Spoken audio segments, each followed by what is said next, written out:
Thank you very much for inviting me. It's really a great honor. I feel humbled.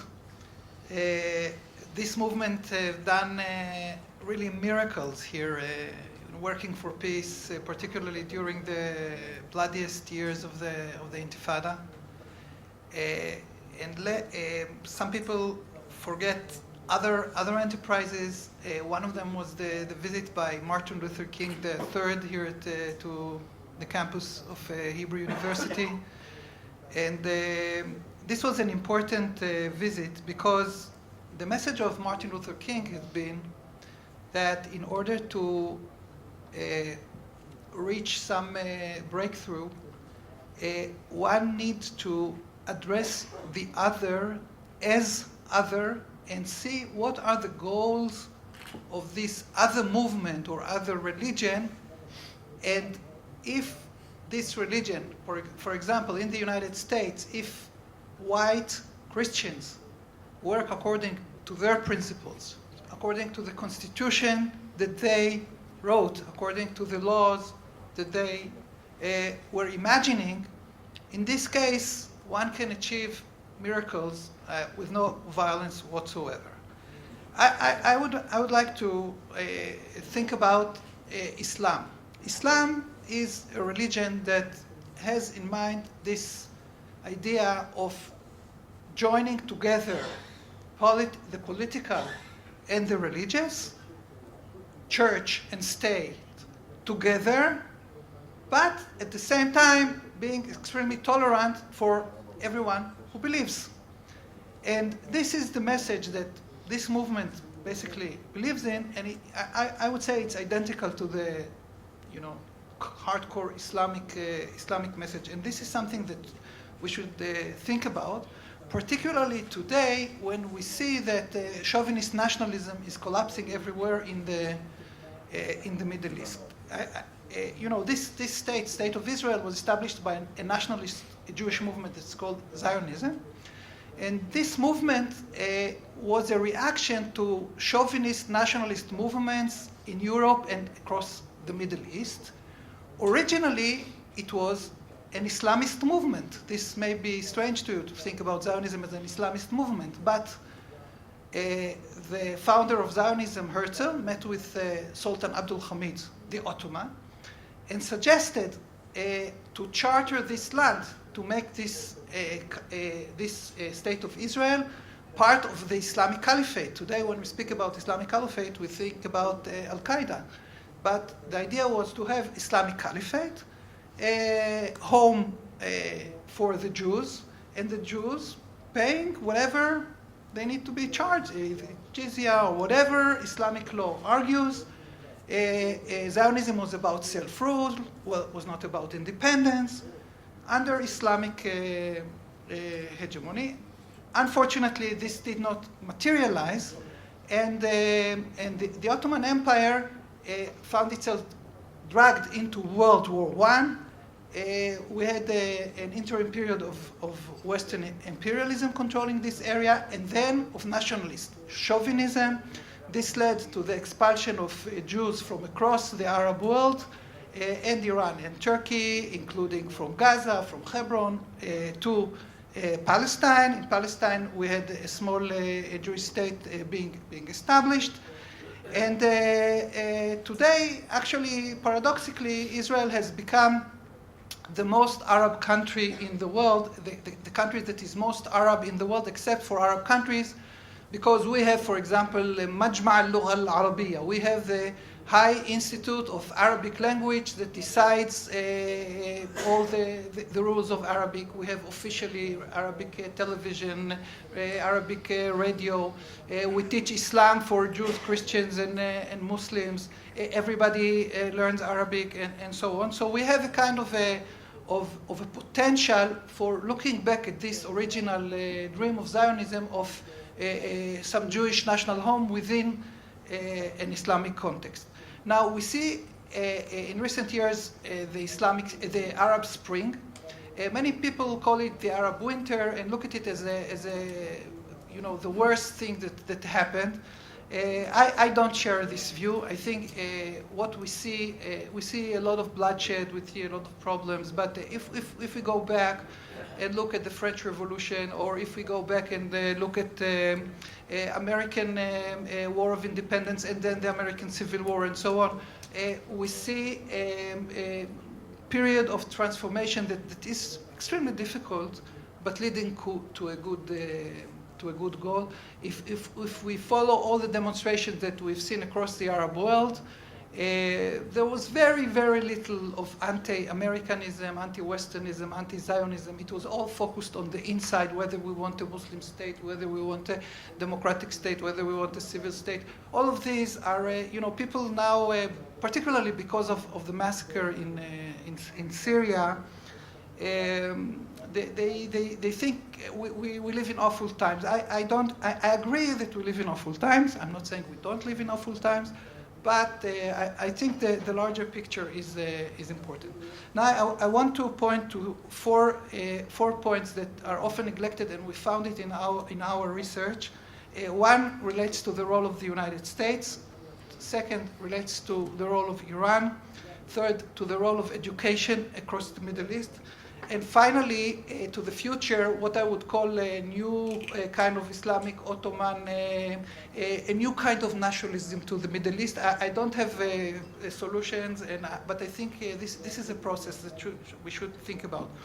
First of all, the United States. There is an image across the Middle East, very much so in Israel and Egypt and Saudi Arabia, that the United States is not to be trusted. It's a weak country.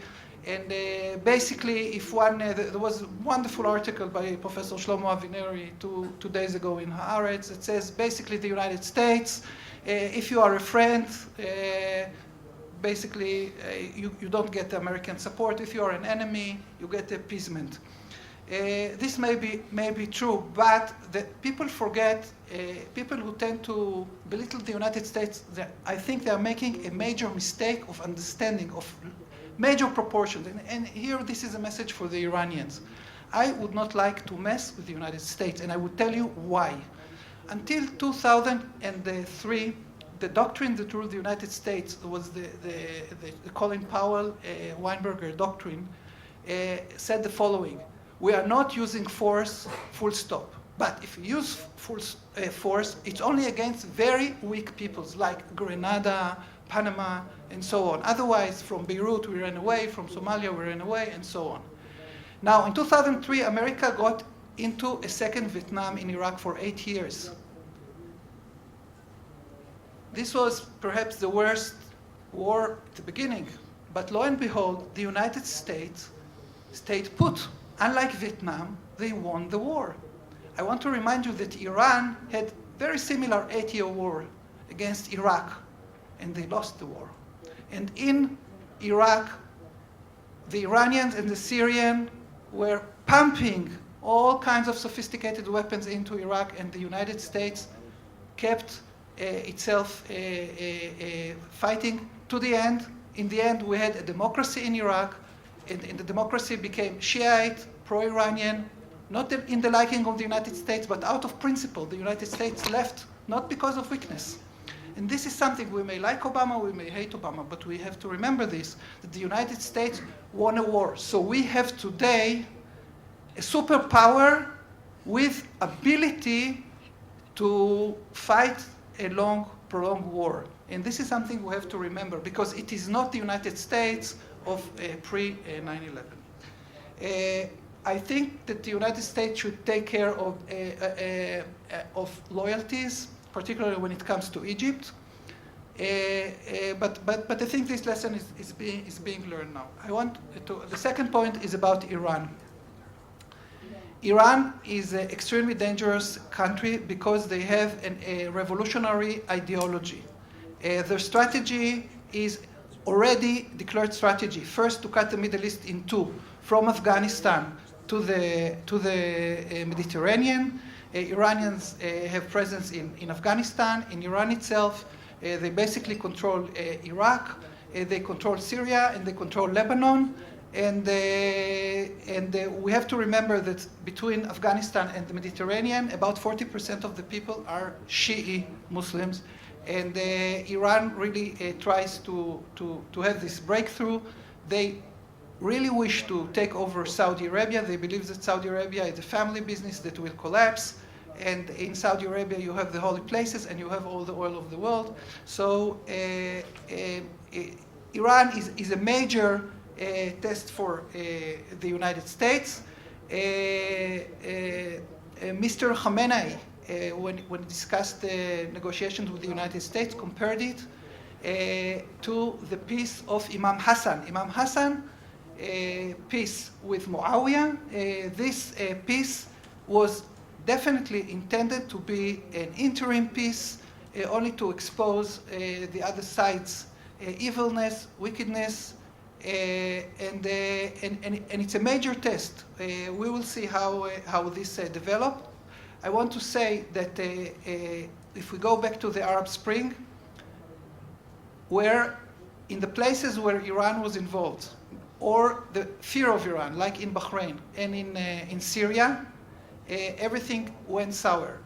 In other places, we've seen that in Egypt, in Tunisia, in Yemen, in Libya, and so on, the situation is not good, but we see gradually the peoples themselves grappling with the political situation, and things are improving. Because of the involvement of Iran in Syria, we've seen genocide, using of chemical weapons, and so on. I just want to remind you that Israel and Lebanon had, in 1983, concluded a peace treaty, and because of Iranian involvement, this peace treaty was transformed into 17 years of war that at the expense of the Lebanese, and then in 2006 again a war because of Iran, and today Hezbollah is involved in another war for Iran and a genocide for Iran. I know that there are a lot of good people in Iran, and there is a lot of efforts inside to change the situation, but the Iranians need somebody from outside the United States, together with Russia, China, and the other powers, to set limits to this revolution. Dr. Pardo, one quick note. Yeah. I've been informed we're going to be turning off the microphones and some lights in preparation of Shabbat. So you continue to speak and we'll continue to meet, but we will lose the value of the microphone. So. Okay. So go ahead. 2 more minutes. Okay. Another point is the education.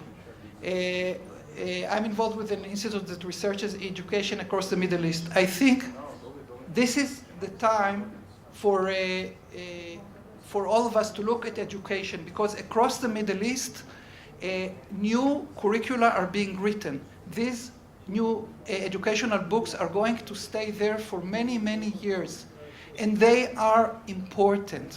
These books decide what people will do. I want to tell you that in Turkey, for example, they are rewriting the entire curriculum in order to make it more religious and actually more open, and they are really open to suggestions from the outside. We found out, for example, that in Tunisia, educational system was for years extremely liberal, and this is why we see in Tunisia more of an inner peaceful debate, and this is something that is important. In Egypt, however, while generally educational system is okay, we found for years a problem with the description of Copts. On the one hand, they are described as loyal Egyptians, on the other hand, as kuffar. And this, we saw it after the revolution and all this. We saw this problem because of the Muslim Brethren, and also we see the problems in Egypt for communication between the secular, the Christians, and the radical Muslims. I think a lot of it has to do with the textbooks that Egyptians were educated according to which. And of course, we'll point to the Palestinian Authority, where books only tell us that this is going to be, we are going to have their trouble for many, many years, and it's about time to really rewrite all these books.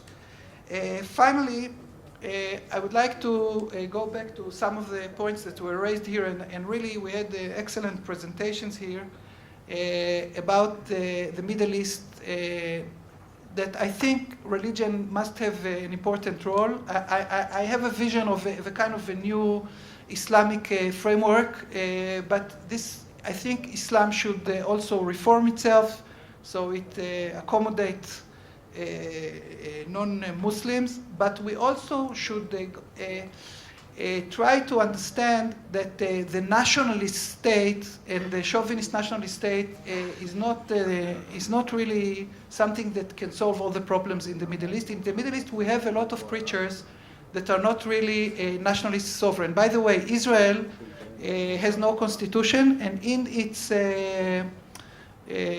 basic declaration of independence in 15 May 1948, not by accident, the document does not say that the Jews have sovereignty over this country, because the religious people just wouldn't agree. Sovereignty is for God. So this is something that nobody talks about, but Israel never announced internally that it's a sovereign nation.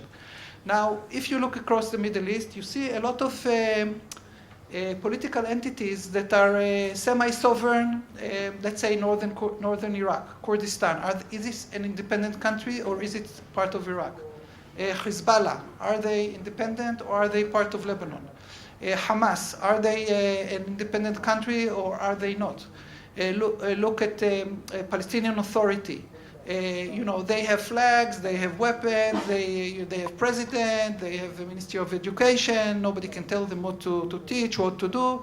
They declare that they are occupied, but still you see Abu Mazen traveling across the world, and when you ask them to change something in the books, you can't do it.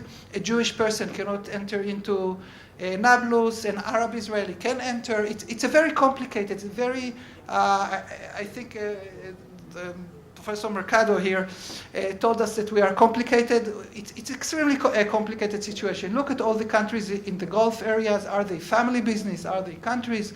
We don't know. We don't know all this. So we must. What is the solution? The solution is only to open our hearts and have the idea of religion that. We cannot have Europe here because all the people, almost all the people here are religious. So the idea of having the secular peace is really impossible. We need to open the borders. I would say that we need to open even Mecca and Medina to allow Christians and Jews to visit and see at least the tomb of the Prophet, so they can appreciate this person who changed the world. I think there should be. Jews, at least those from Arab countries, should be allowed at least to establish some settlements in Jordan or other places. And I think we should have more of religious people in the process.